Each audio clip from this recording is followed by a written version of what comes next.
Bankrupt single dad bought diapers with his last dollar. The lonely CEO said, "I'll pay for them." The wind cut through the streets of Cincinnati like a blade. Gray clouds hung low, threatening snow, and every step Michael Evans took on the cracked sidewalk echoed the weight of his thoughts. In one hand, he held his son Liam, bundled tightly in a second-hand coat that had lost most of its warmth. In the other, a single crumpled dollar bill, creased and worn, as if reflecting his own state, clung between his fingers like a lifeline. It was nearly 5 o'clock in the afternoon. The kind of hour where daylight began its quiet retreat and the world slipped into shadow. Liam, only 8 months old, whimpered softly, his diaper damp, his tiny fingers grasping for comfort. Michael shifted the baby against his chest, pressing a kiss to his forehead. "Just a little longer, buddy," he murmured, voice cracking from cold and exhaustion. The corner grocery store hadn't changed since he was a kid. The flickering neon "open" sign buzzed overhead, and the scent of slightly stale bread and disinfectant greeted him as he stepped inside. Warm air wrapped around him like a reluctant hug. A few people stood scattered throughout the aisles, most too absorbed in their own lives to notice the man with tired eyes and a baby in his arms. Michael moved slowly through the store. He passed rows of canned vegetables and boxed cereals, his focus fixed solely on the back wall, the baby aisle. The shelves were modest, holding a few packs of diapers in bright plastic packaging. His eyes scanned the prices quickly, $6.99, $8.50, even the smallest pack was far out of reach. He reached into his coat pocket and pulled out his wallet. Empty, save for that single dollar. He stared at it for a long moment, as if willing it to transform, to multiply, to somehow be enough. But it remained just what it was, $1. One final dollar after weeks of trying to stretch unemployment checks and doing odd jobs that barely covered formula. He had pawned his watch, sold his tools, and cancelled everything that wasn't vital. He had begged no one, borrowed from no one. He had always believed in getting back up on his own. But Liam didn't have time for pride. Michael glanced at the cheapest pack of diapers, a small trial-size package for $3.99. It was still 3 times more than what he had. He looked over his shoulder. No one was watching. Still, his heart pounded as he lifted the package from the shelf. He made his way to the self-checkout, his mind racing. Could he ask the cashier to let it slide? Could he offer to work off the difference? Ridiculous thoughts, all of them. He had no plan. Just desperation. The line moved slowly, and Liam fussed louder. A woman ahead of him glanced back with mild irritation. Michael shifted his weight nervously, bouncing Liam gently. Then he reached the front. The cashier, a young woman with tired eyes and chipped red nail polish, gave him a polite nod. Michael placed the diaper pack on the counter and silently handed over the dollar. She scanned the item. The register beeped. $3.99, she said flatly, looking at the dollar. I only have this," he said, barely louder than a whisper. Her eyes met his. There was no cruelty in them, but also no solution. She hesitated. "I'm sorry, sir. I can't." A voice interrupted from behind them. "I'll pay for them." Michael turned. A tall man in a charcoal overcoat stood a few feet away, holding a plastic container of prepared salad and a bottle of water. His hair was silver at the temples, combed neatly, and his presence seemed almost too polished for the humble grocery store. His tone had been calm but firm, leaving no room for discussion. "I've got it," the man said again, stepping forward. Michael felt his face flush with heat. "No. That's not necessary. I'm fine." But the stranger was already handing the cashier a $20 bill. "Add it to mine," he said, ignoring Michael's protest. The cashier gave a small shrug and rang it up. She handed the diapers to Michael and the change to the stranger, who barely glanced at it. Michael stood there, stunned, the pack clutched awkwardly under one arm, Liam squirming in the other. Why did you do that?" Michael finally asked, trying to steady his voice. The man gave him a brief, unreadable look. "Because I've been there," he said simply. Then, without another word, he turned back to his groceries, collected his items, and walked toward the exit. Michael watched him go, heart pounding for an entirely different reason now. He had no idea who the man was, only that his coat was expensive, his hands were steady, and he walked with the confidence of someone who had long forgotten what $1 could mean to a man like Michael. As the door swung shut behind him, the cold wind rushed in again, ruffling Michael's hair and Liam's blanket. But something else had entered with it. A shift. A sliver of possibility. Michael looked down at his son, then back at the empty doorway. And for the first time in a long time, he felt something stir in his chest.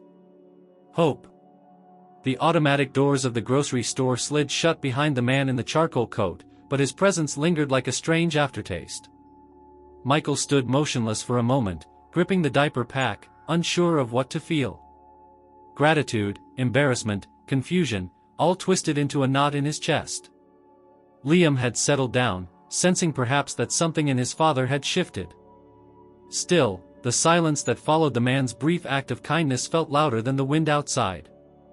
Michael didn't follow him. He didn't even consider it. Instead, he mumbled a quiet thank you to the cashier and walked out into the cold with his son nestled tightly against him. The gray sky had deepened, brushing the streets with early dusk. He didn't look back. 2 days passed. The diaper pack had lasted just long enough, stretched thin with cloth backups and short, restless nights. Michael had planned to return to the shelter for supplies, maybe even ask about job postings on the board again, but something kept tugging at him, not a sense of obligation, but curiosity. That stranger's voice, calm and certain, echoed occasionally in his head. "I've been there," he'd said. Simple words, but they refused to fade. Michael found the slip of paper folded into his coat pocket on the night of the second day, while searching for spare change. He didn't remember putting it there. Had the man given it to him in the store? Had he missed it in the moment? All he knew was that it bore a phone number and nothing else. No name. No explanation. Just 10 digits in neat handwriting. He stared at the numbers for nearly an hour. Called and hung up once. Then called again. The voice that answered was familiar. "Michael, I was hoping you'd call." The recognition sent a jolt through him. "How do you know my name?" There was a short pause. "I asked the cashier.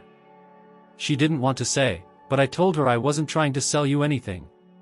Just help." Another pause, then a quieter tone. "I'm Charles Whitman. I'm sure that doesn't mean much to you." Michael had heard the name, of course. Anyone who read the local paper or caught the occasional business segment on the evening news had. CEO of Whitman Holdings. Billionaire recluse. Recently widowed. His face had appeared in newspapers beside headlines about mergers, philanthropic donations, and, more recently, the tragic passing of his wife, Rebecca Whitman, after a sudden illness. Michael's voice wavered. "Why me? I don't usually explain myself over the phone. Come to my office tomorrow. No obligations, just a conversation. I don't want charity. I'm not offering any." And that was it. The call ended, and Michael found himself staring at the wall of the small rented room he and Liam had been sharing for the past month. Half a heater buzzed in the corner, doing its best to fight the creeping cold. The next morning, Michael stood outside a high-rise in downtown Cincinnati, staring up at 30 floors of sleek, tinted glass. Whitman Holdings occupied the top 5. Liam was at the shelter's daycare, a last-minute arrangement that had required a lot of explaining and a promise to return within hours. He adjusted his thrift store blazer, the best he could find that didn't smell of mildew, and stepped inside. The elevator ride was long and quiet. Michael watched the numbers climb, his stomach twisting with each ding.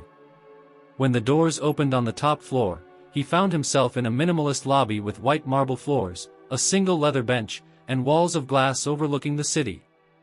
A receptionist, composed and impeccably dressed, looked up from her computer. "Mr. Evans?" she asked. He nodded. "Mr. Whitman is expecting you. This way." The office at the end of the corridor was vast and strangely quiet.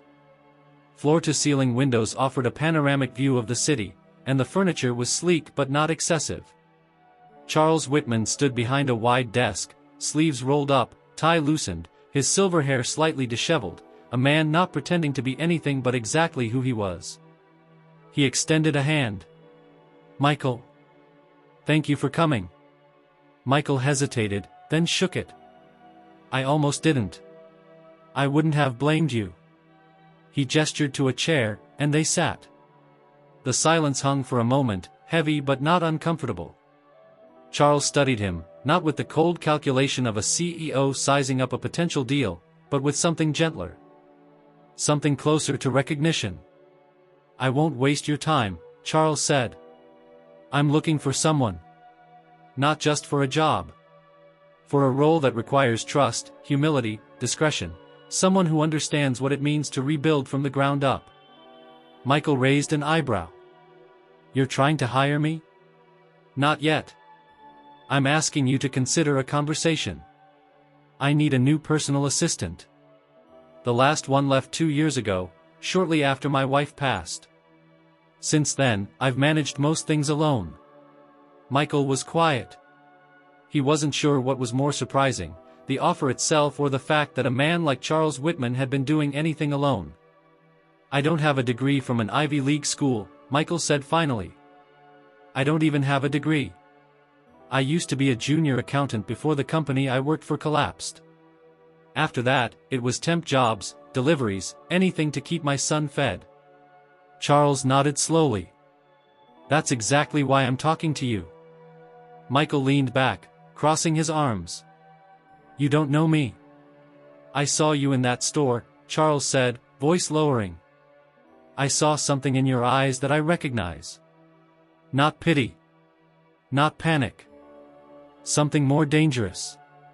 The moment a man realizes he's out of options but still refuses to give in." Michael shifted uncomfortably. "That doesn't make me qualified to run your schedule or manage your business affairs." "No. But it makes you someone I trust more than anyone who's walked in here with a resume and a smile." Silence stretched between them again. Then Charles stood and walked over to a side cabinet. He opened a drawer and pulled out a photograph in a simple frame. He handed it to Michael. This was Rebecca. Michael took it, and for a second, the world tilted. He remembered that face. It had been years ago, in a community shelter where Michael had spent a few desperate months. She had been a volunteer, kind, graceful, always smiling at the kids, always talking to the residents like they mattered. She had spoken to Michael twice, once about his resume, once about his son.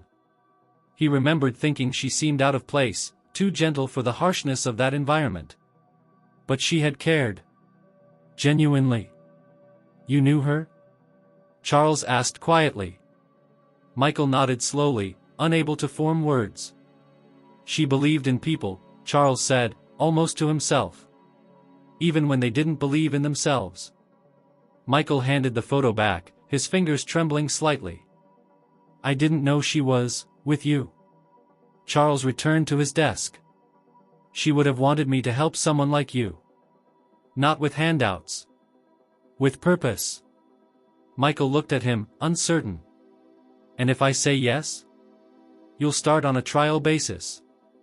No contracts. No obligations. You can walk away anytime. I'll pay you fairly, and your hours will be built around your son's needs." Michael thought about the shelter. About Liam. About the last dollar bill. He stood. "I'll think about it." Charles smiled faintly. "That's all I ask." As Michael walked back to the elevator, he didn't feel relief or excitement. He felt something more complicated. A door had opened, one he hadn't expected. And behind it, something was waiting. Something that looked a lot like change. The following morning began with uncertainty. Michael stood in front of the mirror in his small, dimly lit room, adjusting the collar of the only clean button-up shirt he had left. It didn't quite fit, too loose at the shoulders, too short at the sleeves, but it would have to do. He tied Liam into the baby carrier, kissed the top of his son's head, and whispered a promise he had no way of guaranteeing. At exactly 8:30, he returned to the Whitman Holdings building, as instructed. The receptionist greeted him by name this time and handed him a security badge without comment. No one else in the lobby acknowledged him. The elevator ride was silent again, but now it carried a weight of purpose. Still, his palms were slick with sweat by the time he reached the top floor.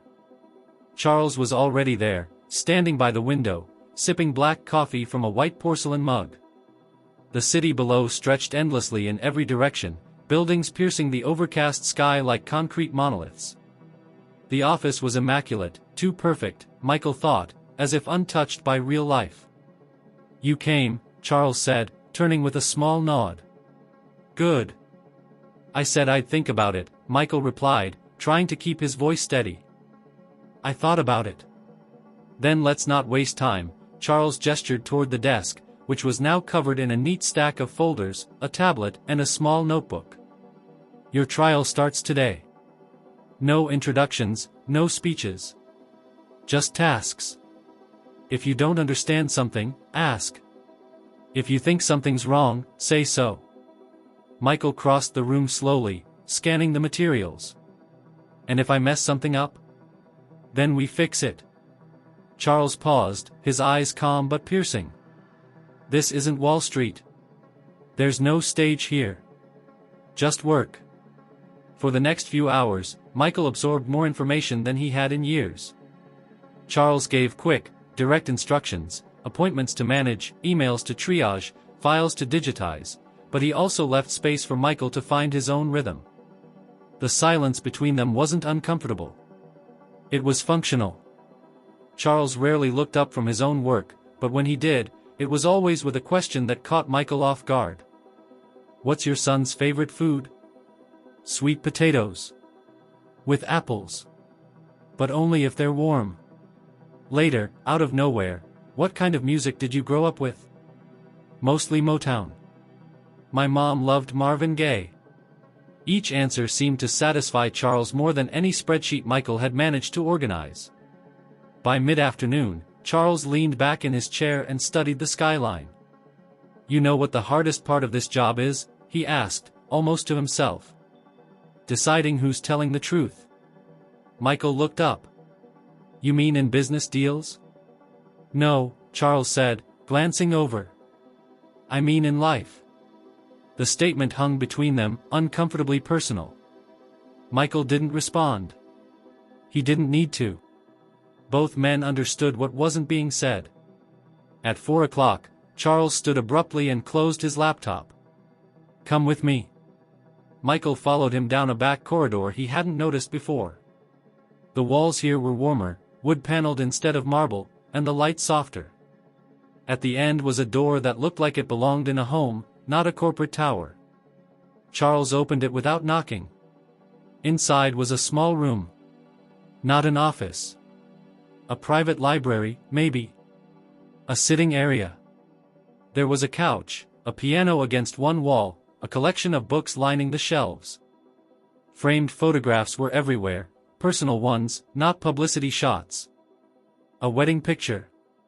A young woman on a beach. A child blowing out candles. It felt like an entirely different world from the cold professionalism of the outer office. "This was Rebecca's," Charles said quietly. "She designed it. Called it her sanctuary. I haven't been in here since the funeral." Michael stayed near the doorway, unsure if he was supposed to speak. "She hated boardrooms," Charles continued. "Said they sucked the humanity out of everything. So she asked me to build this space. Said if I ever lost myself, I'd know where to find the pieces." He moved to the piano and ran his fingers over the keys without pressing them. "You're probably wondering why I'm showing you this." Michael nodded slowly. "Yeah. A little." Charles turned to face him. "Because I think this job has to be more than numbers and scheduling. I need someone who sees beyond the surface. Someone who remembers the weight of small things." Michael met his gaze. "I'm not sure what you think I can offer, but I'm listening." Charles gave a rare smile, faint and sad, but real.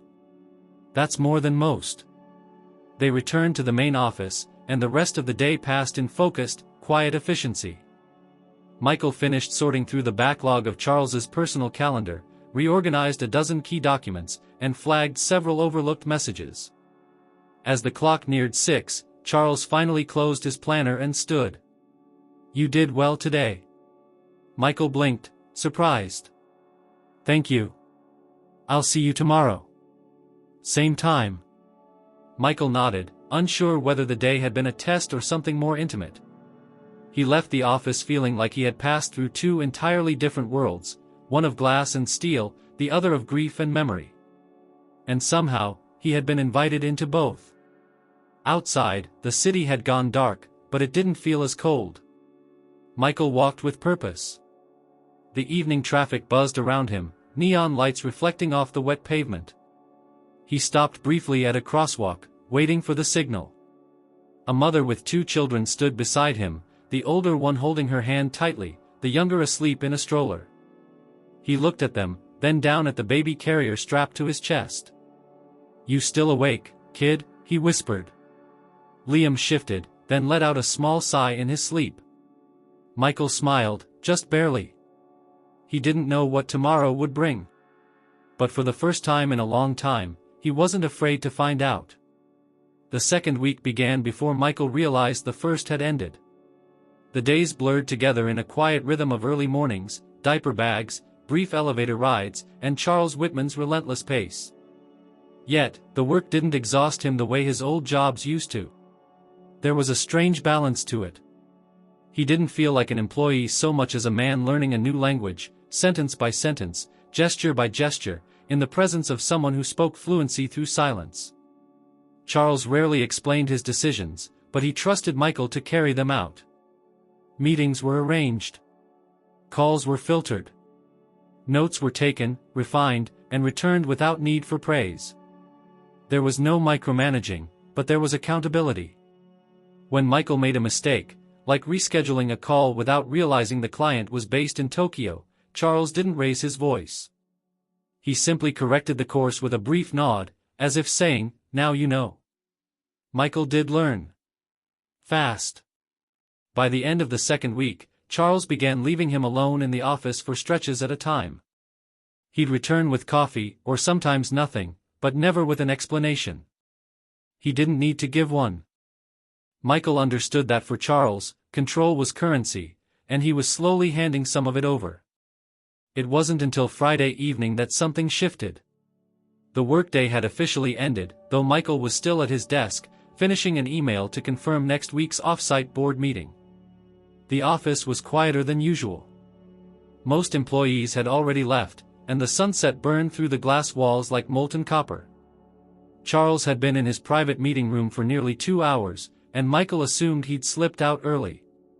He was shutting down his laptop when Charles's voice interrupted him from the doorway. "Do you have plans tonight?" Michael looked up, startled. "No. Just heading back to pick up Liam and maybe make it through half a microwave dinner." Charles stepped into the room, coat folded over his arm, expression unreadable. "Join me for dinner." "Not here. Somewhere better." Michael blinked. "You mean like, a restaurant?"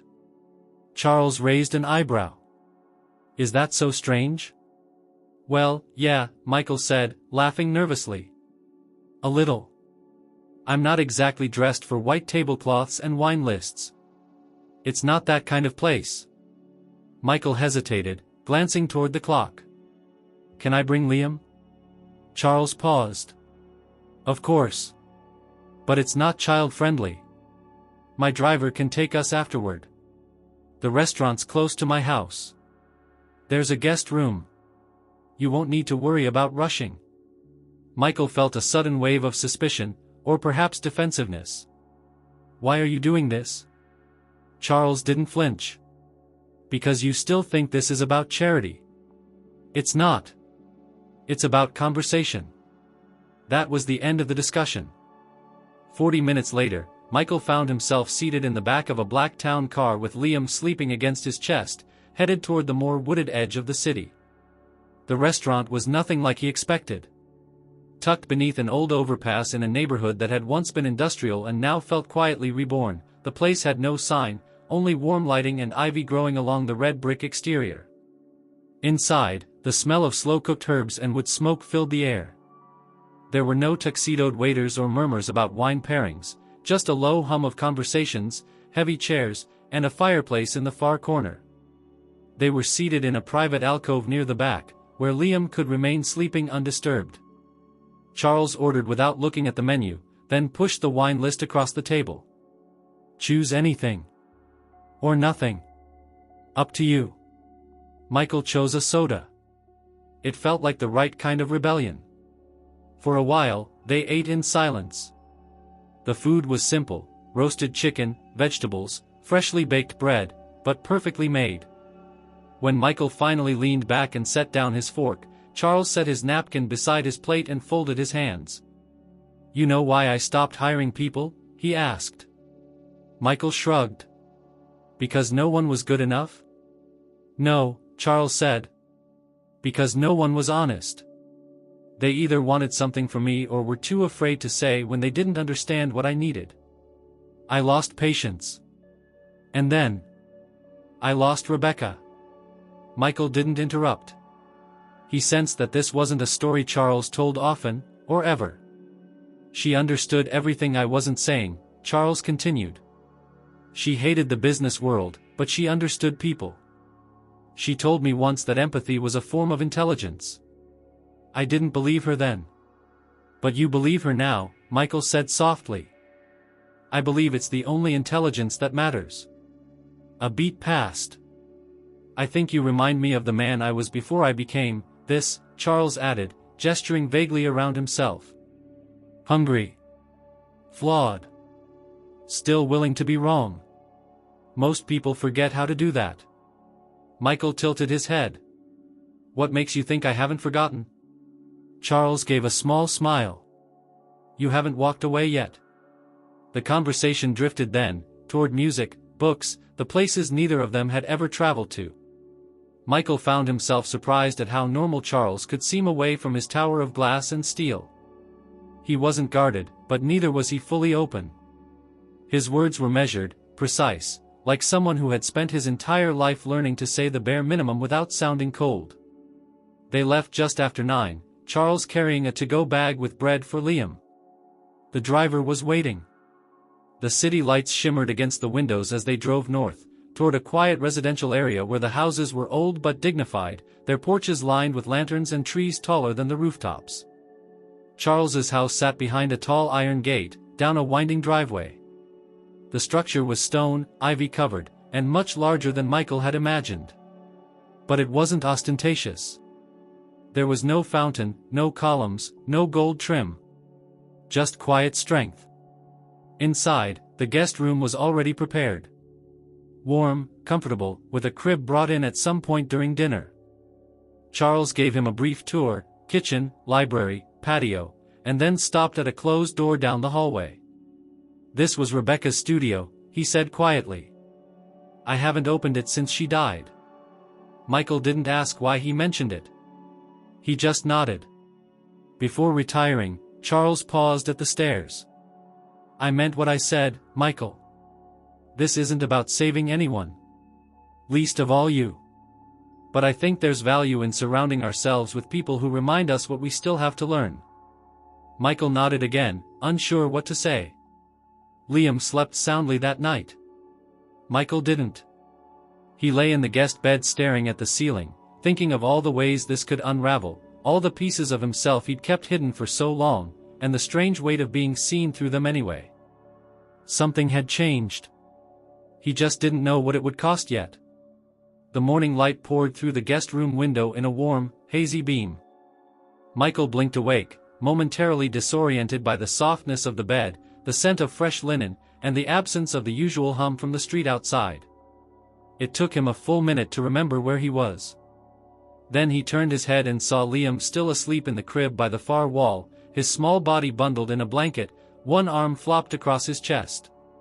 It was quiet, too quiet. No sirens, no banging pipes, no footsteps overhead. just the faint chirping of birds and the ticking of an elegant clock on the nightstand. He rose slowly, trying not to disturb his son, and made his way out of the room. The hallway was empty, and the house held a strange stillness that felt less like silence and more like waiting.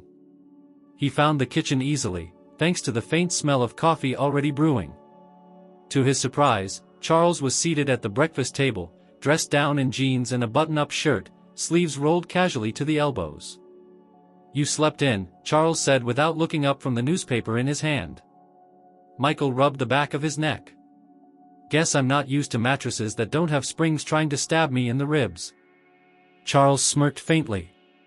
"I'll take that as a compliment." Michael poured himself a cup of coffee, unsure whether he was allowed to but too tired to ask. The familiarity of it all was disarming. The house didn't feel like the fortress he'd imagined from the outside. It was curated, yes, every piece of furniture in perfect harmony, but not sterile.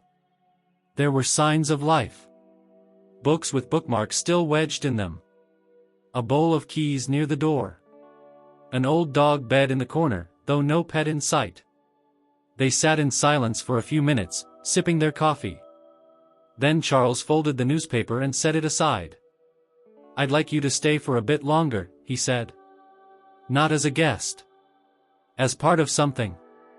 Michael looked up slowly. "Something, what? Work-related?" "In a way. I've been thinking about restructuring parts of the company. Creating new roles, new spaces, ones that serve a broader purpose than just increasing profit. But I can't do that alone. I need someone to build it with me. Someone who understands failure and responsibility. Someone who doesn't come from a polished resume." Michael stared at him. "You mean you want me to help design a department?" Charles nodded. "That, and more. I want to bring in people we've overlooked, people like you. Smart, capable, but written off by the system." Michael shook his head slowly, stunned. "You don't even know me." "I know enough. And I trust what I see." Michael wasn't ready to answer. Instead, he asked, "What changed? Why now?" Charles didn't answer right away. Instead, he stood and walked toward the back of the house. Michael followed him down a hallway he hadn't explored yet. At the end of it was a door that looked just like the others, unremarkable, polished wood, brass handle. Charles hesitated before opening it. Inside was a study, smaller than the rest of the rooms. Dim, with drawn curtains and shelves lining the walls. The air was still, like the room hadn't been disturbed in a long time. On the desk sat a photograph, one that stopped Michael in his tracks. It was Rebecca. But not just any photo. This one was different. She wasn't posing in a gown or captured in some black and white candid moment. She was smiling in a simple sweater, holding a clipboard in one hand and standing in front of a corkboard covered in community flyers. Michael recognized the background instantly. It was the shelter. The same shelter where he had lived for 3 months after losing everything. "She kept this here," Charles said quietly. "She didn't keep many pictures of herself. But this one meant something to her. I never understood why." Michael stepped closer, his heart pounding. His mind was already racing to connect the fragments. The timelines. The conversations. The familiarity he hadn't been able to place before. "I knew her," Michael said, almost to himself. "Back then. She volunteered at the shelter. Helped with resumes. She used to sit with people, ask questions that made you feel human again. She spoke to me once, maybe twice. I didn't know she was your wife." Charles nodded slowly. "She never told me about you, specifically. But she spoke about people. She said the shelter was where she saw the best in humanity, not in their comfort, but in their survival." Michael swallowed hard. "She saved a lot of people in small ways. You probably don't know how far a little belief can go when you've got nothing left." "I know now," Charles said. Then he reached for a drawer and pulled out a folder. "I found this after she passed. Notes from her visits. Ideas. Names. She wanted to start something, an initiative, a bridge between corporate structure and human recovery. I didn't understand it then. But now I think I do. He handed the folder to Michael. Inside were pages of handwritten thoughts, some rough, some detailed. Plans to create mentorship pipelines for homeless parents, partnerships with rehabilitation centers, internship programs that didn't require college degrees. Michael flipped through them slowly, feeling like he was reading someone's heart. She had a name for it, Charles added. Reclaim. Simple. Honest. Michael didn't speak for a long time. Then, why are you showing me this? Because I want to bring it to life. And I can't do it without someone who's lived it. Michael looked down at the folder again, then at the photo. Rebecca's smile seemed to follow him, warm and knowing.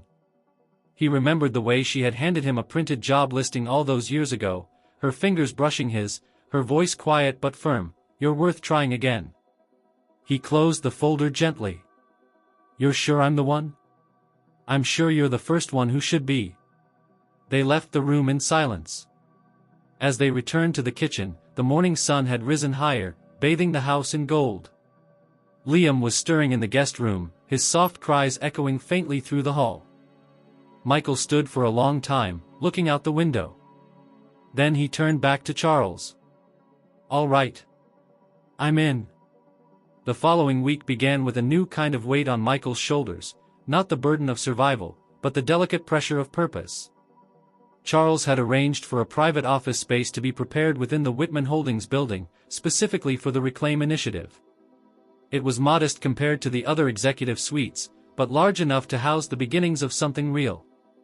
Clean walls, a long desk, 2 chairs, and an empty corkboard that waited like an unwritten future. Michael had never led anything in his life. He had taken orders, followed procedures, adjusted to systems already in motion. But this was a blank canvas. He spent the first 2 days combing through Rebecca's notes again, organizing them into themes, highlighting potential partnerships, identifying holes in the plan. He brought in folders from local community centers, shelters, and halfway homes he'd once relied on. By the end of the week, the corkboard behind his desk was covered in post-its, lines connecting names and dates, hopes and obstacles. Charles checked in only briefly. He seemed deliberately distant, offering the space Michael needed to shape things without interference. But on Wednesday afternoon, that rhythm was interrupted. Michael was halfway through drafting a letter of intent for a pilot partnership with a nonprofit when the office intercom buzzed. "Mr. Evans," the receptionist's voice came through. "There's a woman here. Says she doesn't have an appointment, but she's asking for you by name." Michael blinked. "Did she give a name?" "She said you'd recognize it. Her name is Alana." The name struck like a fist to the ribs. Michael stood so suddenly that his chair rolled back and hit the wall. He hadn't heard that name in over a year, not since the divorce papers were signed. Not since the courtroom where she couldn't meet his eyes. Not since they both turned their backs and walked away from the ruin of what they once tried to build. He took a breath. "Send her in." Alana entered the room like a shadow returning from the past, slim, tense, and dressed in a plain coat that didn't match the style of the building. Her dark hair was pulled back tightly, her face drawn, but her eyes still held the fire he remembered too well. Not warmth, but sharpness. She stood just inside the doorway. "You look older." Michael exhaled a bitter laugh. "That tends to happen when life hits hard." "Liam still with you?" "Yes. I figured. I stopped by the shelter last week and they told me where you'd gone. Said you were working for some rich guy." Michael folded his arms. "Is that why you're here? To check if I've finally failed again?" "No," she said, stepping further in. "I'm here because I got a letter." He frowned. "What letter?" Alana reached into her bag and pulled out a manila envelope. "This. It came to my sister's bakery. She still uses my old mailing address. It's from Whitman Holdings. I opened it because the name was familiar. Your name was on the cover letter." Michael took the envelope slowly, opened it, and scanned the contents. It was the initial outreach letter he'd prepared just days ago, one of a batch of 10 meant to introduce Reclaim to businesses and nonprofits connected to underserved communities. At the top of the page was the name of the bakery. The one Alana's sister, Marcy, owned. His mouth went dry. "This wasn't meant for you." "Well, it found me," she replied, folding her arms. "And I recognized the handwriting. You still press too hard on the curves." Michael looked at her carefully. "Why didn't you just throw it away?" Alana didn't answer right away. She walked to the edge of the desk, scanned the corkboard. Her eyes lingered on the name Reclaim, written in thick marker across the top. "Because I didn't expect to see something like this," she said quietly. "Not from you." Michael lowered the paper. "I didn't expect to be doing this either." She turned to face him fully. "You know Marcy's bakery is dying, right?" "I didn't. I haven't spoken to her since the divorce. She's in debt. The pandemic nearly wiped her out. She's got 2 employees left. She's selling cookies in farmers markets to stay above water." Michael rubbed his forehead. "I had no idea. I chose the business based on location and community impact. I didn't even look at the names of the owners until the letters were sealed." "Well, now you know," Alana said. "So tell me. Are you planning to help her, or tear her apart?" Her tone wasn't accusing, but guarded, like she wasn't sure which version of him she was speaking to. Michael set the letter aside. "I want to help. That's all this is. That's what Reclaim is supposed to do." Alana studied him for a long moment. "Do you really believe that?" "I do." She glanced around again. "You're working with Charles Whitman now. That man could swallow a bakery like Marcy's in an afternoon and not even taste it." "I'm not Charles," Michael said firmly. "And I'm not here to swallow anything. I'm trying to build a partnership, one where her bakery becomes a training site for single parents learning to re-enter the workforce. Reclaim's first pilot. Paid training, job placement, mentorship. I didn't know she owned it when I drafted the plan. But I meant every word of it." Alana's face softened, just slightly. "Marcy's stubborn. You know that." Michael allowed a half smile. "So are you." She didn't argue. After a long pause, she said, "I'll talk to her. If she's open to it, you'll hear from me." "Alana," he said as she turned to leave. She looked back. "How's your mom?" "She still hates you," she said dryly. Then added, "But she's well." Michael nodded. "Good." Alana lingered a second longer, then left without another word. He stood alone in the office for several minutes after the door closed. The air felt heavier somehow, like old memories had disturbed the balance of the space. He glanced back at the corkboard, at the network of lines and names and dreams pinned across its surface. He'd never expected Alana to walk back into his life. And he certainly hadn't imagined her bringing Marcy's name with her. But perhaps that was the point of building something new. It had to begin by confronting what had been left behind. By the time Charles appeared later that afternoon, Michael had already drafted a new version of the proposal, one that included Marcy's bakery by name and highlighted the possibility of healing more than just job statistics. Charles read it in silence, then looked up. "She's your ex-wife's sister?" Michael nodded. "She is." Charles studied him a moment longer. "Do you think that's a problem?" "I think it's an opportunity." Charles gave a rare, approving nod. "Then we move forward." By the time Reclaim officially launched its pilot program, Michael's days had transformed into a structured rhythm unlike anything he had known before. It wasn't just the long hours or the increasing number of responsibilities, it was the sense that every hour meant something. He was no longer just surviving from one day to the next. He was building something that had the power to outlive him. The partnership with Marcy's bakery had moved forward surprisingly fast. Alana, true to her word, had convinced her sister to meet with Michael and Charles, and after a tense but honest conversation, Marcy agreed to become Reclaim's first training site. The bakery would take on 2 program participants in a paid mentorship capacity, with the potential to expand if successful. Michael made sure to stay involved in every part of the process. He helped rewrite the hiring structure, reviewed applications from local single parents looking for work, and personally oversaw the creation of the soft skills curriculum that would accompany the hands-on training. He spent several afternoons at the bakery itself, observing the workflow, speaking to the staff, and listening to Marcy explain the challenges she'd been facing. To his surprise, the more time he spent there, the less tension there was between him and Marcy.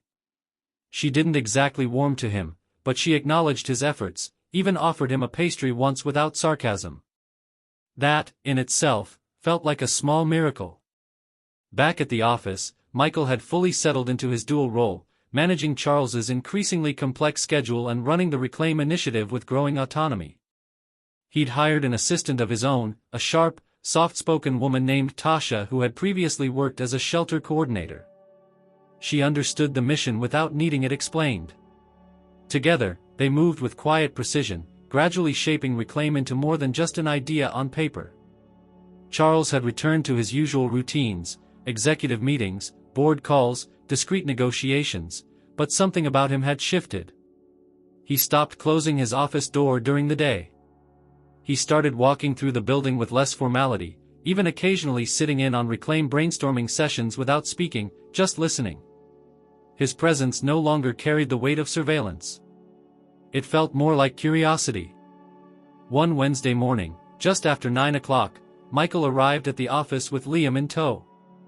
The daycare center he used had called earlier to say there was a burst pipe in the building. Rather than cancel his day, he packed up Liam, a bag of snacks, and his laptop, and headed to the office. Charles was already in the break room when they arrived, pouring himself tea instead of coffee for once. He glanced up as Michael entered, Liam bundled against his chest in the carrier. "Emergency?" he asked. "Daycare's closed today.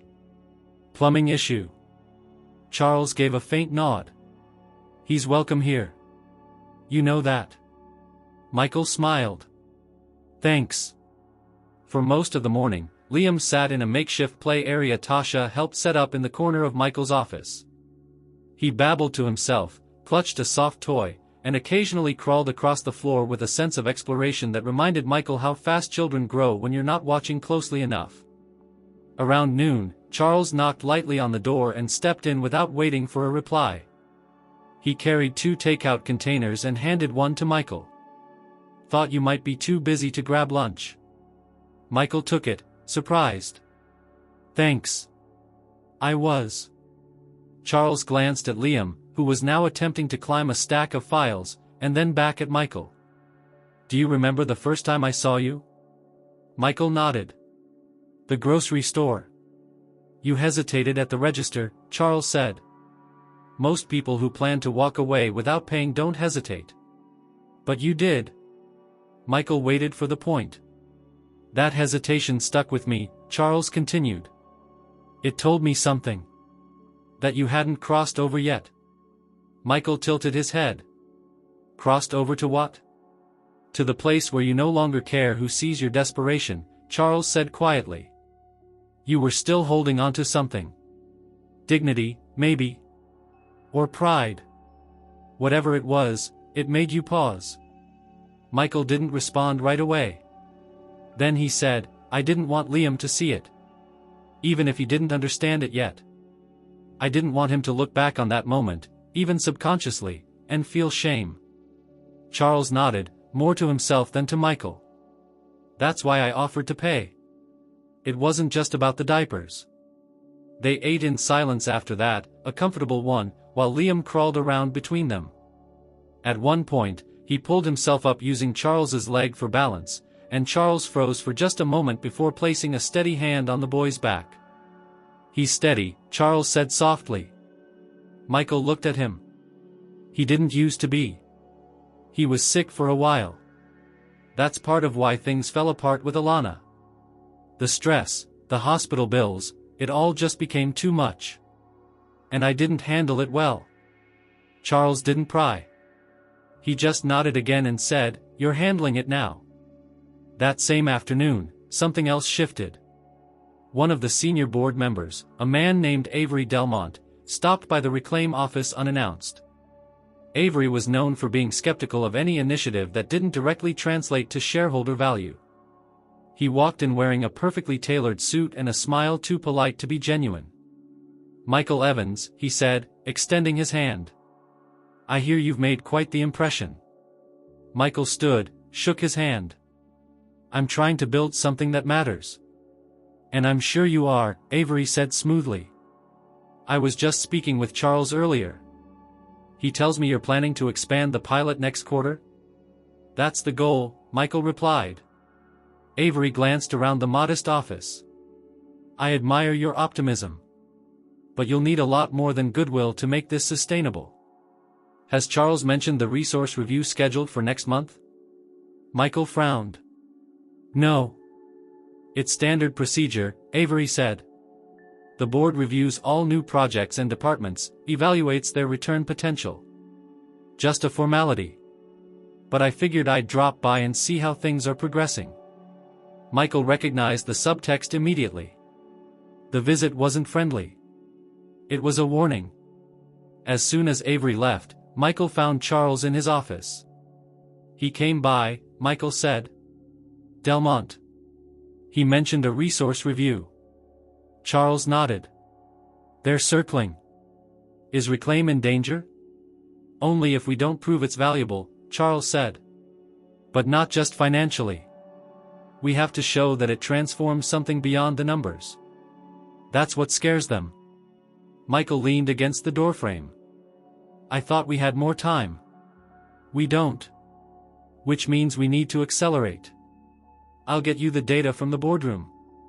You focus on the stories. Real stories. The people Reclaim is helping. Their voices will weigh more than any spreadsheet."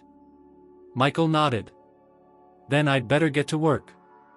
For the next 2 weeks, Michael doubled his efforts. He followed up with every participant in the program. He documented their progress, recorded testimonials, collected before and after snapshots of their lives. He worked late into the night after Liam was asleep, editing video clips, assembling case studies, preparing a presentation that didn't just inform, it connected. One evening, as he watched the footage of a single mother named Renee, who had secured her first full-time job in years thanks to Reclaim, Michael felt something tighten in his chest. Not stress. Not fear. Pride. He turned off the monitor and stood in the dark office, staring out the window at the glowing skyline. For the first time in his life, he wasn't just surviving someone else's decisions. He was shaping his own. It began with a name on a proposal, one Michael almost skimmed past during a late night reviewing vendor submissions for Reclaim's expansion phase. He had been sorting through a list of local businesses submitted by Charles's procurement advisor when the words jumped off the page like a slap. Delaney and Rose Catering Company. Michael stared at the name for several seconds, uncertain whether it was coincidence or memory playing tricks. But when he opened the attached summary and saw the contact listed as Adrian Delaney Rose, the air in the room seemed to thicken. The name wasn't just familiar. It was familial. Adrian had been his ex-wife's half-sister, older by several years, and very vocal about her disapproval of his relationship with Alana from the start. She had owned the catering business for over a decade. It had been small but stable, known for upscale wedding receptions and exclusive corporate luncheons. Michael remembered attending one of her events during the early years of his marriage, an event where he was largely ignored, except for the moment when Adrian asked him if he had remembered to bring a real suit this time. The last time he had seen her was in court, after Alana filed for divorce. Adrian sat on her sister's side of the gallery, arms crossed, jaw tight, glaring at Michael like he had committed a personal offense against her lineage. And now, she had submitted her business as a candidate to partner with Reclaim. He closed the file and sat back in his chair, the quiet office suddenly colder. The logic was clear. Delaney and Rose was facing financial pressure, like many mid-size hospitality companies. Their operations had shrunk in the post-pandemic market, and their latest numbers showed declining quarterly revenue. They were actively seeking new contracts, and likely saw Reclaim as a lifeline. But for Michael, it wasn't just business. He didn't mention the file to Charles that day. Instead, he carried the weight of it through his meetings, through dinner with Liam, through another restless night where memories pressed against the edges of his sleep like old ghosts. By morning, he knew he had to confront it. He brought the file to Charles's office and placed it on the desk. Charles glanced at it, then up at Michael. "Something wrong with the proposal?" "No," Michael said, then paused. "Yes. But not the kind you'll see on paper." Charles opened the file, scanned the summary, then nodded slightly. "Delaney and Rose. Strong reputation." "She's family," Michael said. "Or was. Adrian is my ex-sister-in-law." Charles's eyes lifted, but his expression didn't change. "And you believe that disqualifies her?" "I believe it complicates things. She's not just someone I knew. She's someone who tried to have me removed from my own son's visitation schedule. She stood behind my ex-wife when the judge questioned my finances and called me a risk to his upbringing." Charles closed the file gently. "And now she's seeking a partnership under a program you direct." "Yes. And it could look like I'm playing favorites, or settling scores. Either way, it's bad optics." Charles tapped the desk once, then leaned back. "If you remove her from consideration without cause, it could be seen as retaliation." "I know. And if you approve her proposal, it could be seen as favoritism." "I know that too." They sat in silence for a moment. "You said Reclaim is about giving second chances," Charles said. "Is that only for strangers?" Michael clenched his jaw. "It's not about vengeance. It's about fairness." "Then let the process be fair," Charles said calmly. "Bring in a third-party panel to review the applications." You step back. "If Delaney and Rose is chosen, it's by merit. If not, it's not on you." Michael nodded slowly. "That could work. But," Charles added, "if they are selected, can you work with her?" Michael thought about it. Really thought. About sitting across from Adrian in a planning meeting. About her voice in the same room, her presence in the same space that had become his sanctuary. "I don't know," he admitted. "But I'll try." Charles accepted the answer. "Then make the call." That afternoon, Michael reached out to Tasha and proposed a small review committee made up of Reclaim's advisory board members and 2 external community representatives. The panel would review all vendors anonymously, no names, only business credentials and proposal strength. Tasha agreed to lead the logistics, and within 48 hours, the process was underway. Michael recused himself from the review and tried to focus on other areas, onboarding new trainees, coordinating with Marcy's Bakery for the second training cycle, preparing updated metrics for the upcoming board review. But his mind kept circling back to Adrian. He didn't hear from her directly until 3 days later. She called him on his personal phone, a number she hadn't used since the divorce. When he answered, there was a beat of silence before her voice came through, sharp and controlled. "I heard from one of your staff that our proposal made the short list." Michael kept his tone professional. "Yes. A panel is reviewing all vendors. It's anonymous. I'm not involved in the final decision." "Well, that's convenient," she said. "Not really. It's necessary." She scoffed. "Look, I'm not calling to start a fight. I just want to know one thing, did you pull any strings to block us?" "No," Michael said. "I did the opposite. I made sure I couldn't influence anything." Another pause. "You've changed." Michael leaned back in his chair. "So have you. That's what time does. You think this Reclaim thing is going to fix everything?" "No. But it's a start." Her voice softened, just barely. "If we're chosen, I'll be civil. That's all I ask."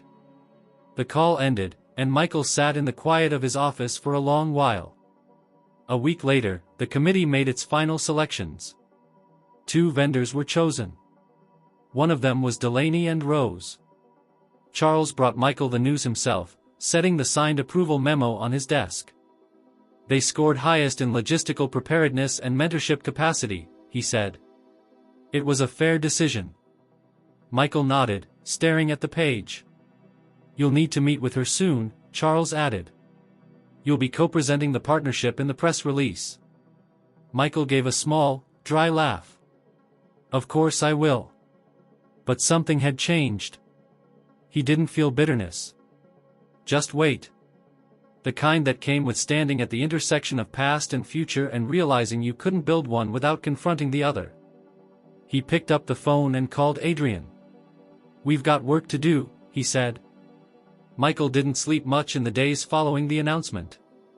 Not because of anxiety, or even regret, but because something in him refused to settle. The more Reclaim grew, the more visible it became, and with visibility came exposure. There was no hiding behind paper anymore. The faces, the stories, the promises, they were all public now. Every success mattered. Every misstep had the weight of a movement behind it. Adrian proved to be unexpectedly professional during their first official meeting. She arrived on time, documents in hand, outfit pressed and voice steady. Michael had anticipated confrontation, even veiled hostility, but what he got was efficiency. She focused on logistics, outlined her proposed mentorship track for participants, and even made valid suggestions about community outreach. But underneath the calm, he could sense the tension. It wasn't that she had forgiven the past. She had just found a way to work around it. That didn't bother him, it actually gave him hope that Reclaim could stretch further than anyone expected. Still, there were things left unsaid. Too many, perhaps.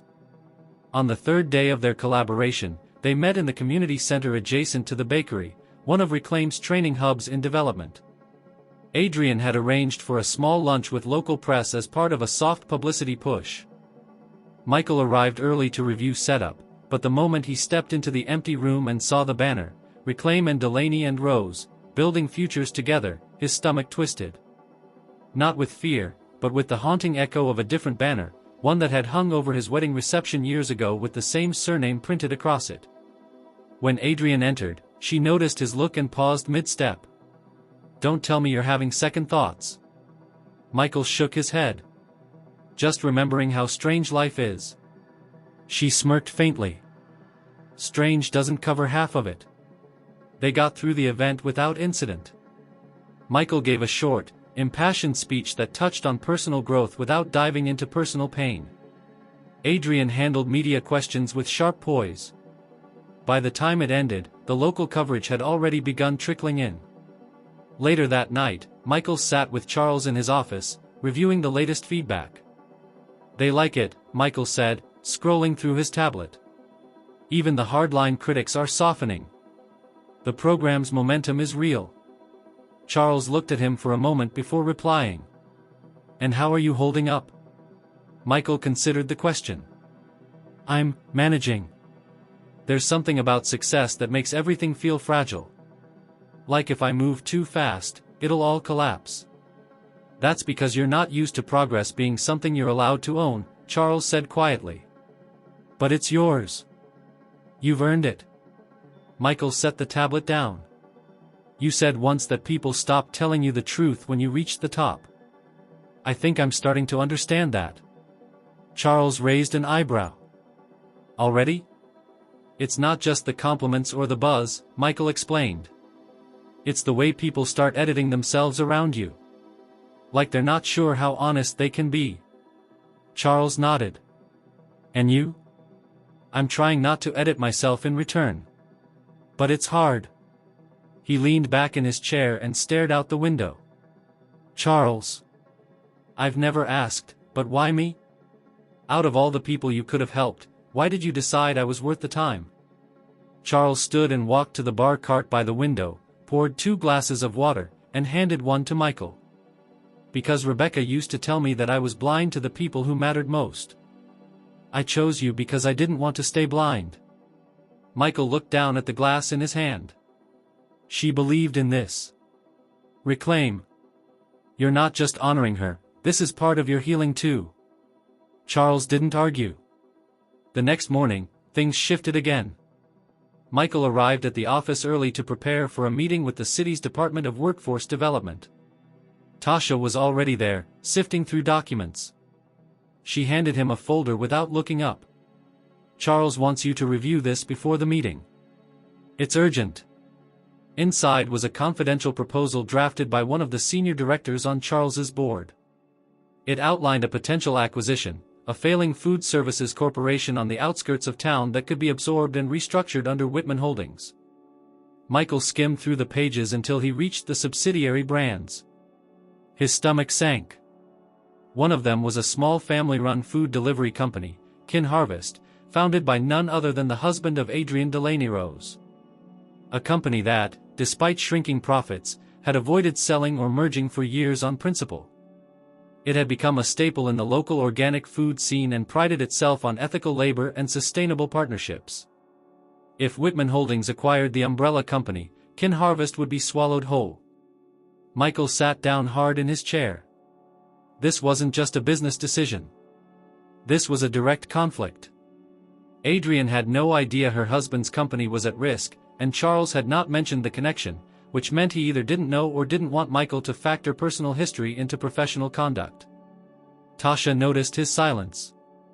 "Everything okay?" Michael didn't answer. He picked up the folder and walked straight to Charles's office. Charles looked up from his desk as Michael entered.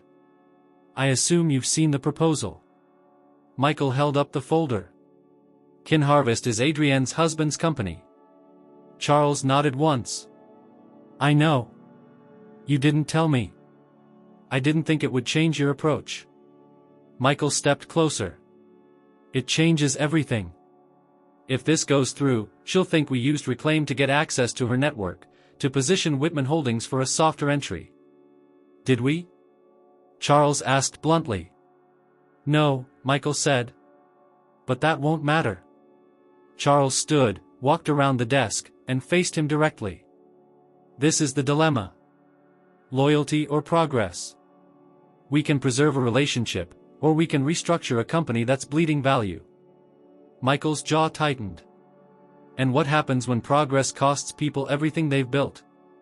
"That's where leadership comes in," Charles said.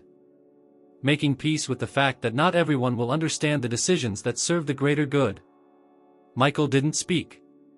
"You've built something real with Reclaim," Charles continued. "But now you have to decide whether your past defines your limits, or whether you're willing to accept the consequences of leading beyond it." Michael left the office without responding. He spent the next hour walking through the city, past streets he once slept on, past the bakery where his new program was thriving, past the shelter where he'd once clutched a worn blanket and prayed for just one more day with Liam. By the time he returned to the office, he had made his decision. He sat at his desk, opened a new email draft, and began writing, not to the board, not to Charles, but to Adrienne. She deserved to know. The fallout would come. But so would clarity. And that, he realized, was the true cost of building something honest. Michael's fingers hovered over the keyboard long after the email draft was written. The words stared back at him, quiet but loaded. The subject line was simple, urgent, proposal impact, but what followed was not. He had laid it all out: the potential acquisition, Kin Harvest's connection to Adrienne, the implications for Reclaim's credibility, and the risk of eroding public trust if it came out later that they had known and done nothing. He hadn't sent it yet. Not because he was unsure of the facts, but because he was bracing for the consequences. Pressing send would draw a line. Not between him and Adrienne, but between him and Charles. And that line, once crossed, could not be walked back. Just before 9 o'clock that evening, he hit send. Then he waited. Charles's reply came just before midnight. 3 lines. "Thank you for your honesty. Let's meet tomorrow morning. Bring your revised proposal." There was no anger in the tone, no warmth either. Just purpose. Michael didn't sleep much. He got up before Liam stirred, dressed quietly, and left a note for Tasha to start the day without him. Then he walked to the Whitman building and rode the elevator alone to the top floor.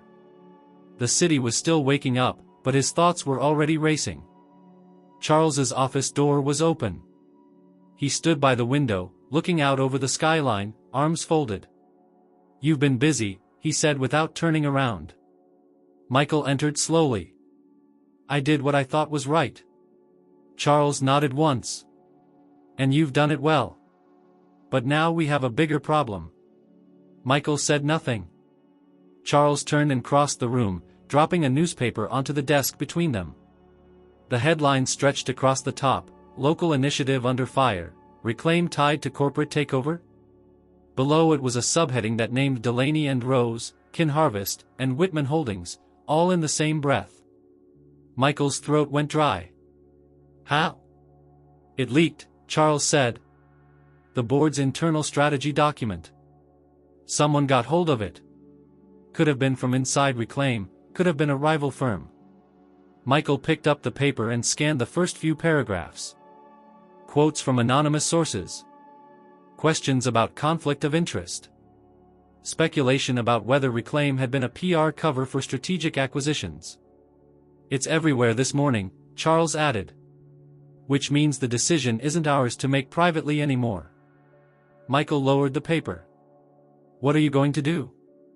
I was hoping you'd tell me, Charles said. Michael looked at him. You mean that? Charles nodded. This is your project, Michael. Your name is tied to it now more than mine. I won't pretend I don't have leverage over what happens next, but I won't override you, not on this. Michael took a deep breath. Then here's what I want, we don't pull out of the acquisition. Charles raised an eyebrow.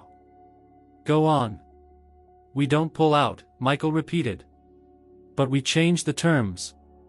If Kin Harvest has to be absorbed, then we build a clause into the agreement that makes it part of the Reclaim network. Not just another line in a balance sheet, but an anchor site. We preserve their branding, retain their staff, and use their model to expand Reclaim's food security program. They become the example, not the victim. Charles walked to the sideboard and poured 2 cups of coffee. And Adrian? I've already spoken to her, Michael said. I told her the truth. She wasn't happy, but she listened. If we treat her company with dignity and transparency, she'll cooperate. Charles handed him a cup. And the board? They'll hate it, Michael said. But they can't deny the optics. We turn the story around. Instead of being seen as a manipulative takeover, we reframe it as a strategic expansion with community integration. A risk, yes, but one backed by public trust. Charles considered him for a long time. Then he nodded once. Write it up. I'll back it. Michael exhaled slowly. Thank you. You earned it, Charles said. By noon, the revised terms were in motion. Michael worked with Tasha and a legal consultant to draft the new integration structure. They looped in Kin Harvest's legal team, who responded with cautious optimism. Adrian agreed to meet again, this time with her husband, and by the end of the week, they had the framework for what would become the first fully absorbed Reclaim partner site. Public reaction was mixed at first. Some accused Reclaim of pivoting under pressure. Others saw it as a redemption arc. But over time, the narrative began to shift. Articles began to highlight Reclaim's transparency, calling it a rare example of ethical adaptation in corporate policy. The buzz picked up again, this time with less skepticism. Still, Michael wasn't celebrating. He knew too well how quickly public favor could change. One evening, after a long day of back-to-back meetings, he stepped out of the building into the cool autumn air. Liam was with a sitter, and for the first time in weeks, Michael had nowhere he needed to be. He walked through the quiet streets, stopping at a small park near the river. He sat on a bench, watching the water move under the fading light. His phone buzzed. It was a text from Alana. I saw the news. That took guts. Michael stared at the screen for a long time before replying. It's not over yet. But I'm trying. He didn't expect a response. But a minute later, another message came. I'm glad Liam has you. He slipped the phone back into his pocket and looked up at the sky. The stars were faint through the city haze, but they were there, constant, if distant. Later that week, at the next Reclaim team meeting, Charles asked Michael to speak. Michael stood before a full room: Tasha, the new mentors, the pilot site leads, even a few of the early participants now working full-time under the program. "I don't have a speech," he began. "Just a truth." He looked around the room. "I've made mistakes. All of us have. Some of them big. Some of them public. But what we're building here isn't about getting it all right. It's about doing the hard thing when the easy thing would protect our egos. It's about showing up even when we're scared it'll fall apart." He paused. "And if this is what building looks like, messy, complicated, exhausting, then I'm all in." The room was quiet for a moment. Then the applause started. Slow, but genuine. After the meeting, Charles approached him with a rare look of admiration. "You led today," he said. "Not just the meeting. The story." Michael smiled faintly. "Then I guess we just keep building." The article was published on a Sunday morning. Michael hadn't known the exact timing, but he'd been warned it was coming. A local journalist, Natalie Harker, had contacted him 2 weeks earlier requesting an interview. She had been following Reclaim's progress since the pilot phase and had quietly gathered enough background to run a story, with or without his cooperation. Charles had left the decision to him. "If you talk to her," Charles said, "you can help shape the narrative. If you don't, she'll write it anyway, and people will fill in the blanks." Michael had agreed. He wasn't after attention, but silence, he understood now, was a kind of story too. And in his case, it was the wrong one.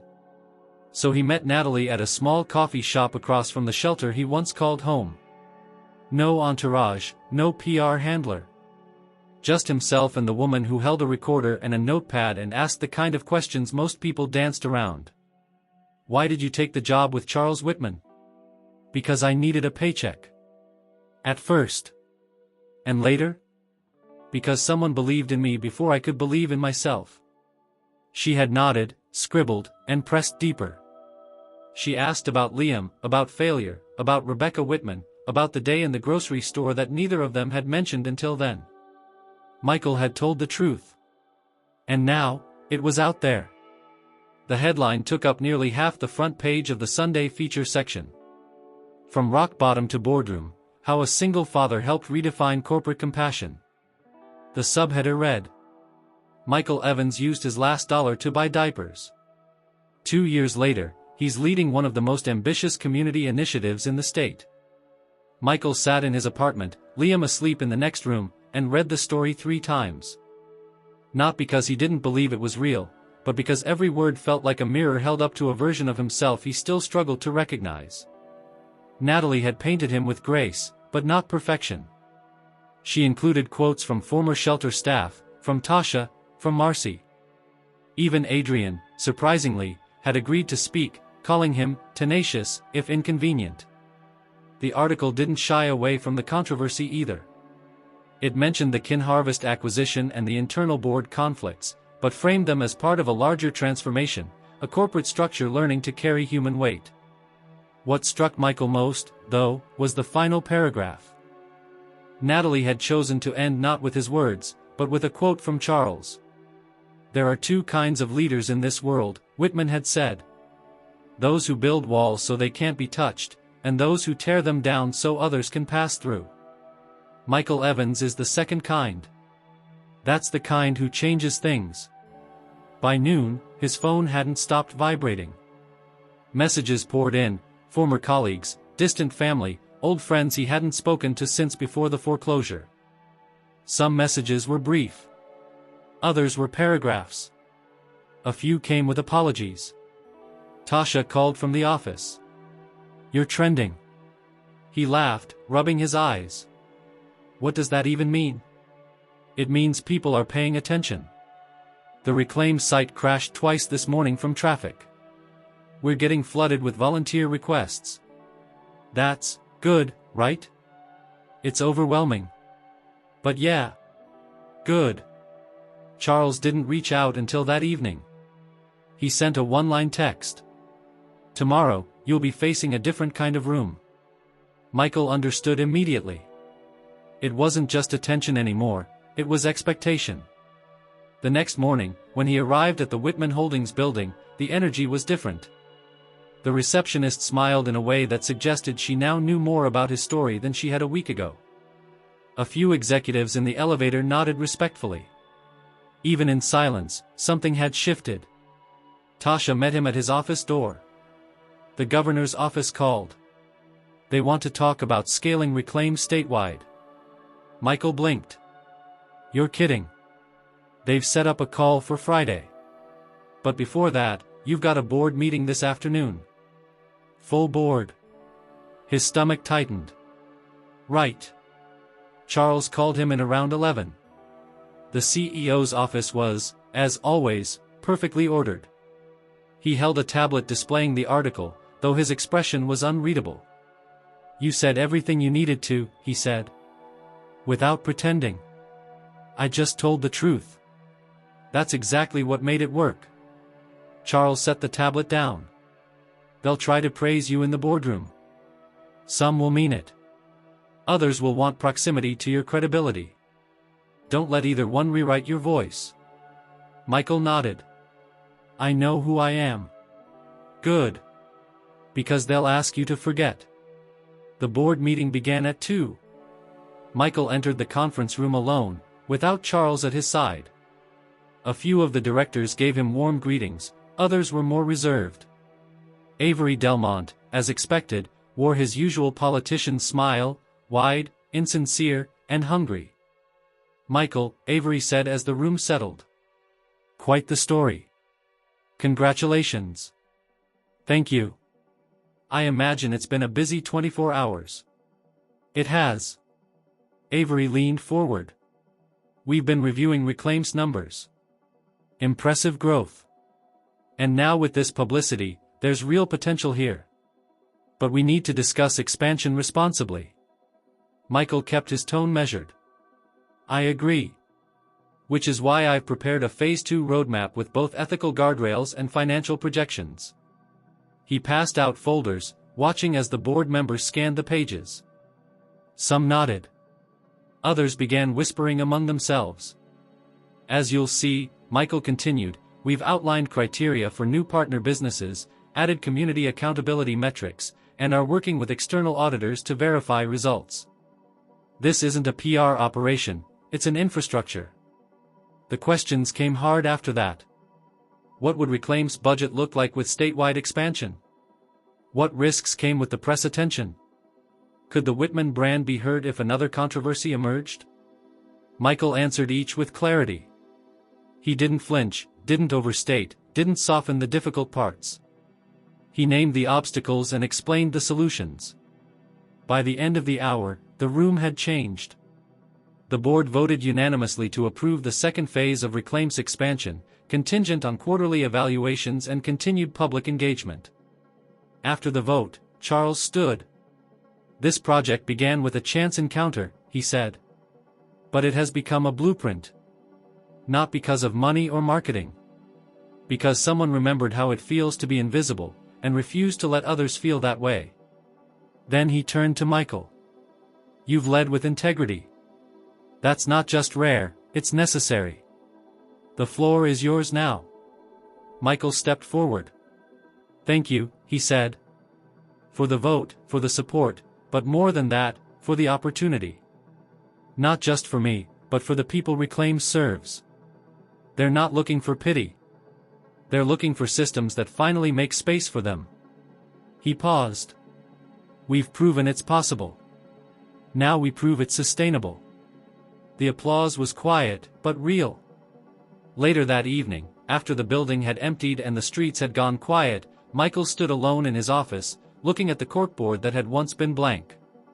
Now it was layered with maps, photos, and handwritten notes. A web of hope. Liam was asleep in the carrier strapped to his chest. His small breaths rose and fell, steady against Michael's heart. And for the first time in a very long time, Michael didn't feel like he was living someone else's story. He was living his own. For 3 days, Michael waited for the backlash.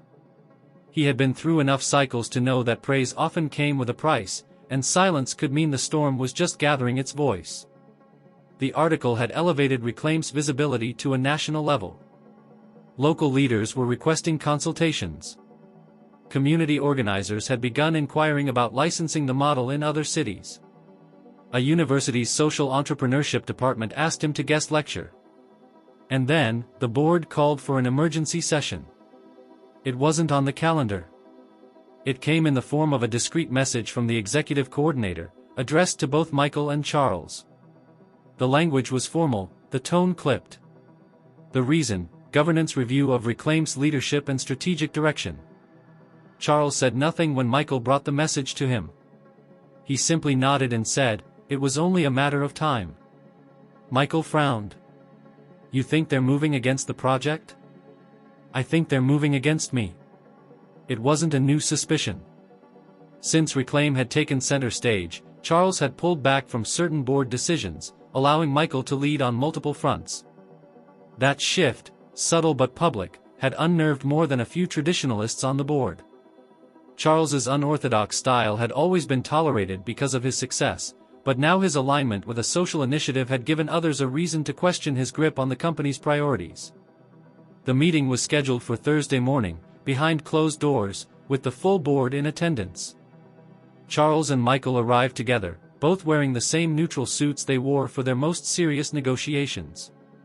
But this wasn't just business. It was personal now. Inside the boardroom, the atmosphere was different from the last meeting. The pleasantries were fewer. The questions, when they began, were sharper. It was Avery Delmont who opened the charge, standing at the far end of the table, hands clasped behind his back like a trial lawyer preparing a verdict. "Gentlemen," he began, "let me say, first, that Reclaim has exceeded expectations in terms of impact and public reception. There's no doubt the initiative has brought attention and goodwill to Whitman Holdings. But our fiduciary responsibility, to our investors, our shareholders, and our broader business strategy, requires that we address the leadership structure driving these decisions." Michael listened in silence, his jaw tight. Avery continued, his voice smooth. "The question before us is no longer whether Reclaim deserves a place in our portfolio.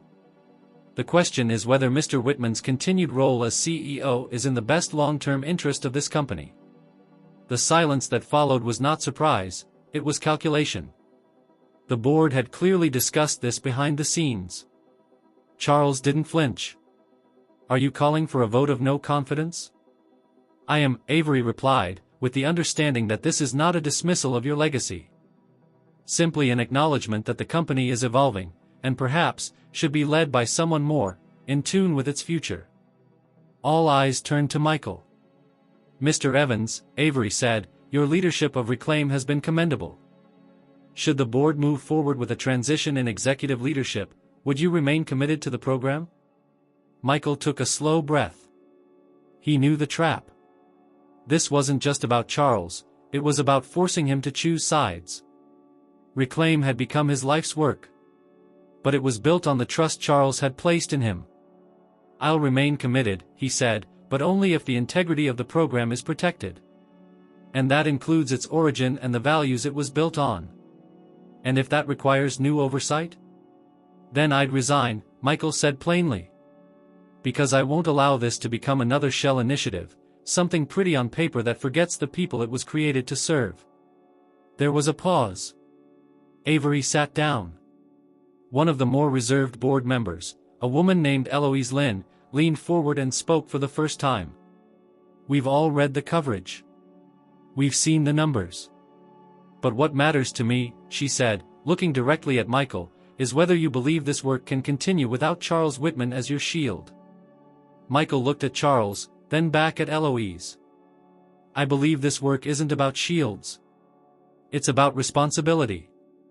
And if that means stepping into more risk, then yes, I believe it can continue. But I won't pretend the foundation doesn't matter. Charles believed in it when no one else did. If you remove him for doing the right thing, you're not protecting the company. You're dismantling its future." The vote proceeded. It was close, 6 in favor of leadership transition, 5 opposed. Charles stood slowly. "Then I'll step down. Effective immediately." The room was still. Michael rose beside him. Then I do too. Avery blinked. Excuse me? You're making a mistake, Michael said. But I won't let Reclaim become a prize in a power struggle. If you want it, you can build your own version from scratch. This one walks with me. He turned and walked out of the room without waiting for permission. Charles followed. They didn't speak until they reached the lobby. Charles stopped, looked at Michael, and for the first time, looked tired, not physically, but soul tired. You didn't have to do that. I did, Michael said. Because this doesn't work without trust. You have a son to support. I have an example to set. Charles smiled faintly. You know, Rebecca once told me I'd only be worthy of the life she believed in when I could give something up without knowing what I'd get in return. Michael nodded. Then maybe this is the moment. They left the building side by side, stepping into the crisp autumn morning like two men who had been unmade and remade more than once, and were finally willing to do it again. The fallout came fast. News broke within hours of Charles's resignation. Headlines ranged from stunned to scandalized. Michael's departure was noted too, though with less drama, until a letter appeared on Reclaim's website, signed by him, explaining his reasons for leaving. The letter went viral. Within 24 hours, major nonprofits, community leaders, and even private funders had reached out.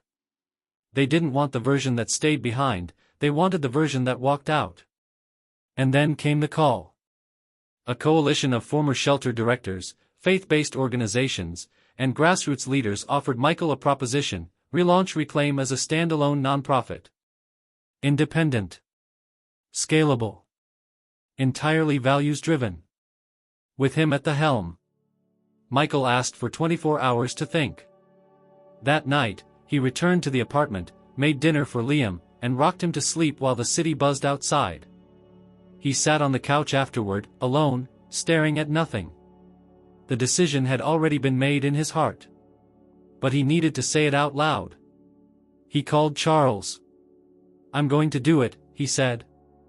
I figured you would. You'll be part of it. If you want. Charles chuckled softly. I'll follow your lead this time. Michael smiled. For the first time, the future didn't feel like something waiting to crash. It felt like something waiting to begin. The launch took place 6 weeks later. It was held in a restored train station in the heart of the city, once abandoned, now reborn. The location was symbolic, chosen intentionally by Michael and the founding team of the newly independent Reclaim Foundation. They wanted the first impression to carry meaning, not a polished conference hall or luxury hotel, but a place that had weathered decline and come back stronger. Like the people they served. Like the people who built it. The station still smelled faintly of oil and rust beneath the fresh paint and wood polish. Glass skylights overhead let in pale morning sunlight. Folding chairs had been arranged in neat rows, flanked by displays of Reclaim's growth, photographs of the program in action, quotes from participants, blueprints for new partner sites. A stage stood at the front of the hall, modest and unpretentious.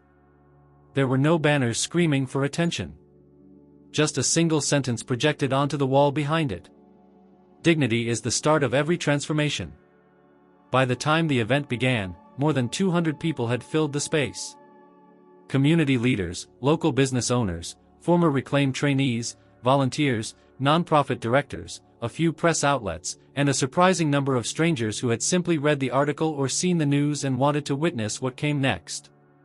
Michael stood behind the curtain, holding Liam in one arm, watching through the gap as the room settled.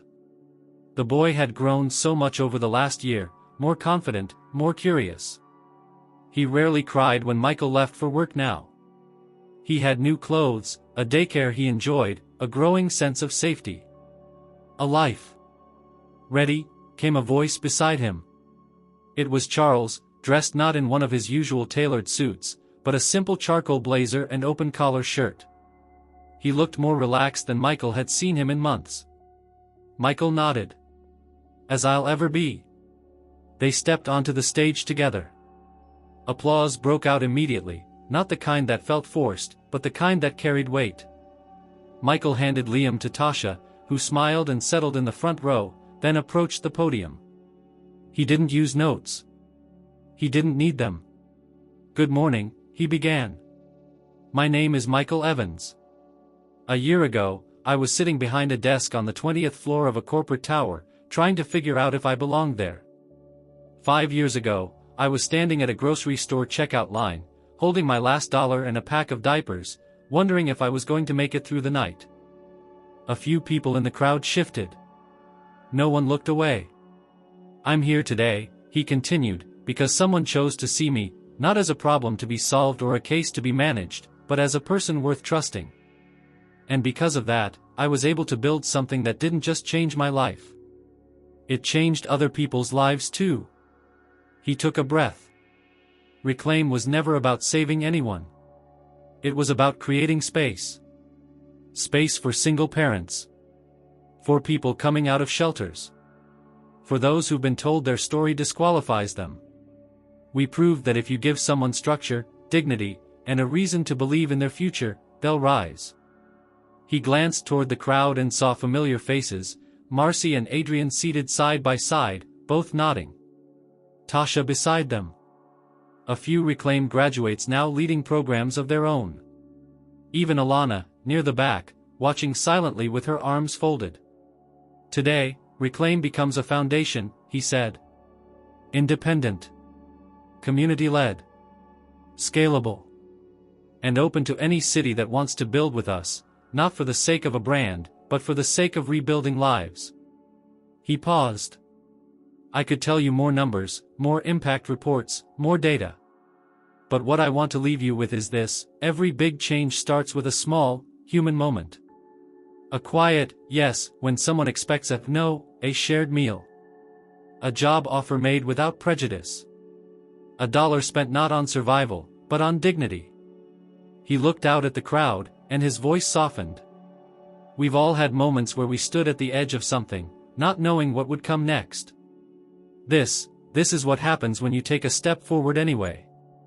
The room stood in applause, not just for him, but for the idea that they had all become part of something larger than themselves. After the ceremony, people gathered in the open hall to talk, reconnect, ask questions, make plans.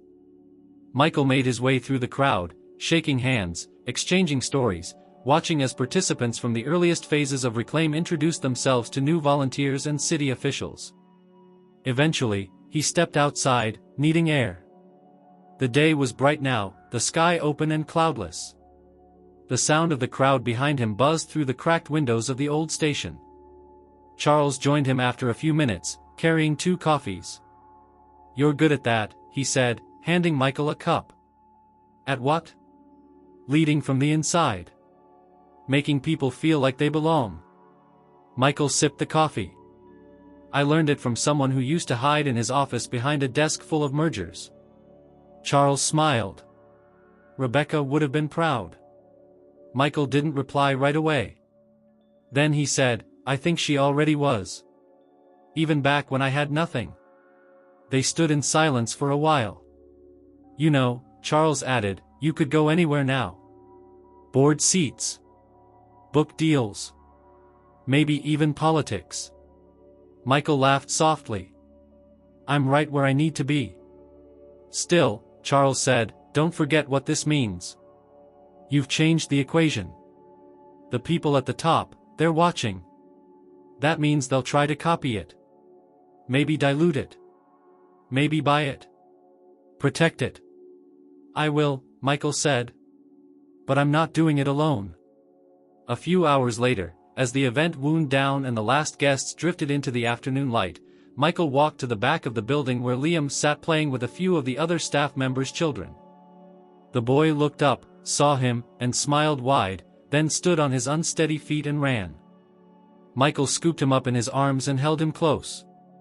"Hey, buddy," he whispered. "We did it." Liam babbled something incomprehensible, then rested his head on Michael's shoulder. Michael looked out across the street, where the city buzzed on in its usual rhythm. People passed by unaware of what had just taken place inside the old train station. Life moved forward. Bills would come. Problems would arise. But something had shifted. Not just in him. In the system. And the beautiful thing was, it had started with the smallest gesture. A man in a grocery store. A pack of diapers. A voice saying, "I'll pay for them." Now, it was a movement. A future. And the next chapter belonged not to one man, but to all those who refused to be forgotten.